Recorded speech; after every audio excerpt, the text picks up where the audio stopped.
Pertama-tama, atas nama rakyat, atas nama pemerintah, saya menyampaikan selamat Hari Pers kepada seluruh insan pers Indonesia dimanapun Bapak, Ibu, dan saudara-saudara berada. Sekaligus mengucapkan terima kasih kepada pers nasional atas kontribusinya kepada bangsa dan negara. Sejak awal, awak media berkontribusi besar dalam menyuarakan ajakan perjuangan kemerdekaan, menyuarakan inovasi-inovasi pembangunan, dan menjadi penopang utama demokratisasi. Dan saya punya pengalaman pribadi yang dalam dan bersahabat dengan insan pers. Sejak menjadi wali kota, menjadi gubernur, dan menjadi presiden. Saya kesana kemari, runtang-runtung, saya jalan bareng ke kampung, ke pasar, ke desa, ke nelayan, dengan rekan-rekan wartawan. Dan terbukti, insan pers telah membuka harapan.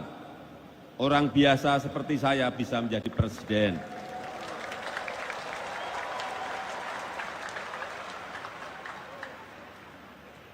Bapak Ibu insan pers yang saya banggakan, pada hari peringatan Hari Pers Nasional sekarang ini, saya ingin mengatakan bahwa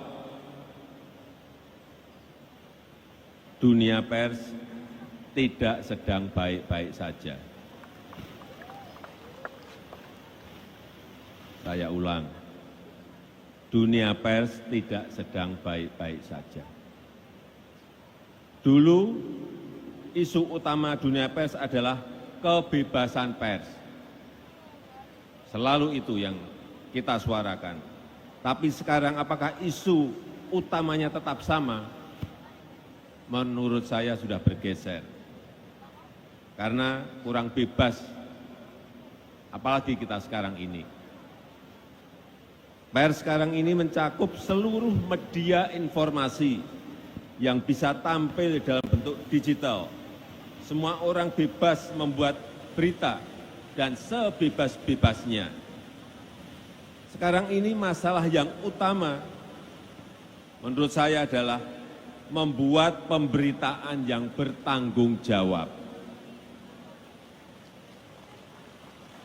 Karena masyarakat kebanjiran berita dari media sosial dan media digital lainnya, termasuk platform-platform asing.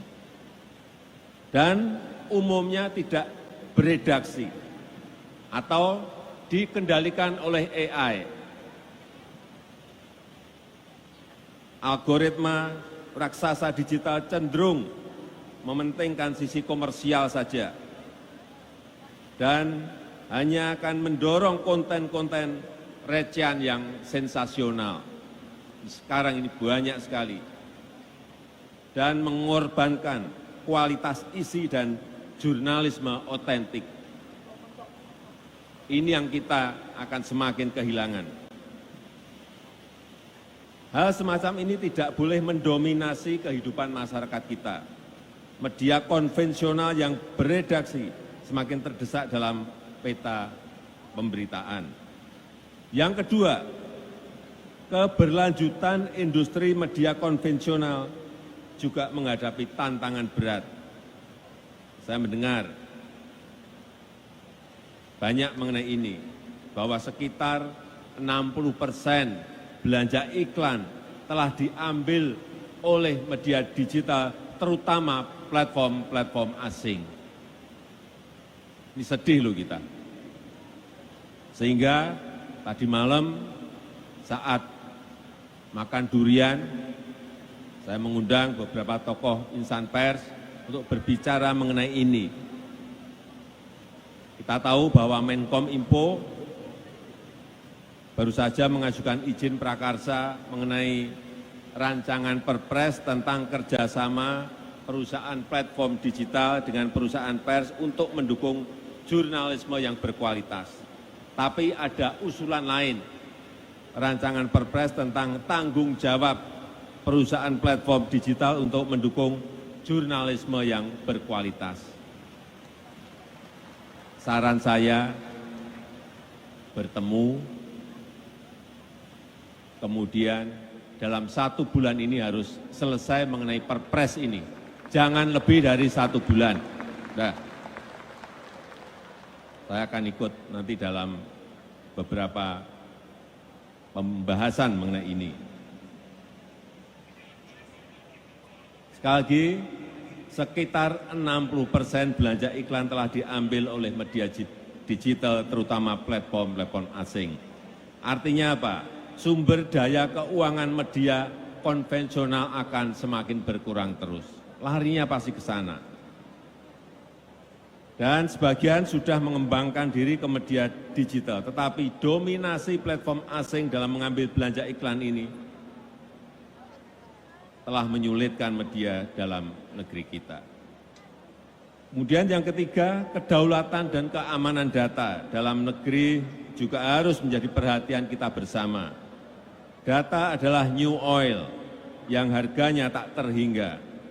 Dan para penguasa data bukan hanya bisa memahami kebiasaan dan perilaku masyarakat.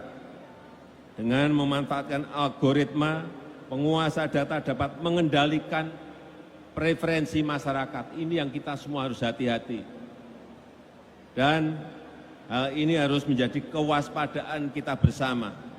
Hati-hati dan waspada mengenai ini. Bapak Ibu yang saya hormati, di tengah suasana seperti ini, insan media arus utama, media mainstream, justru sangat dibutuhkan untuk menjadi rumah penjernih informasi. Penting sekali menjadi clearing house of information, menyajikan informasi yang terverifikasi dan menjalankan peran sebagai communication of hope yang memberi harapan kepada kita semuanya.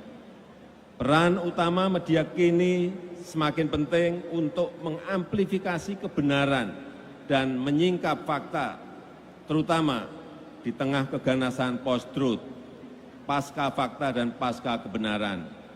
Media arus utama diharapkan mampu menjaga dan mempertahankan misinya untuk mencari kebenaran, searching the truth, dan membangun optimisme. Oleh karena itu, saya minta semua pihak, baik kepada lembaga pemerintah pusat dan daerah, BUMN, perusahaan swasta, lembaga swadaya masyarakat, untuk mendukung keberadaan media arus utama. Memang untuk bisa eksis berkelanjutan media arus utama harus melakukan inovasi-inovasi, harus adaptif terhadap teknologi dan melakukan langkah-langkah strategis. Namun media massa tidak boleh dibiarkan berjalan sendiri. Pemerintah dan semua pemangku kepentingan harus memberikan dukungan. Terakhir, memasuki tahun politik, media massa harus tetap berpegang teguh pada idealisme, objektif, dan tidak tergelincir dalam polarisasi. Media harus mendorong pelaksanaan pemilu 2024 supaya berjalan jujur dan adil serta meneguhkan persatuan Indonesia. Media massa harus tetap menjadi pilar demokrasi yang keempat dan menjadi referensi utama bagi masyarakat dalam mendapatkan informasi. Saya rasa itu yang penting saya sampaikan. Terima kasih. Wassalamualaikum warahmatullahi wabarakatuh.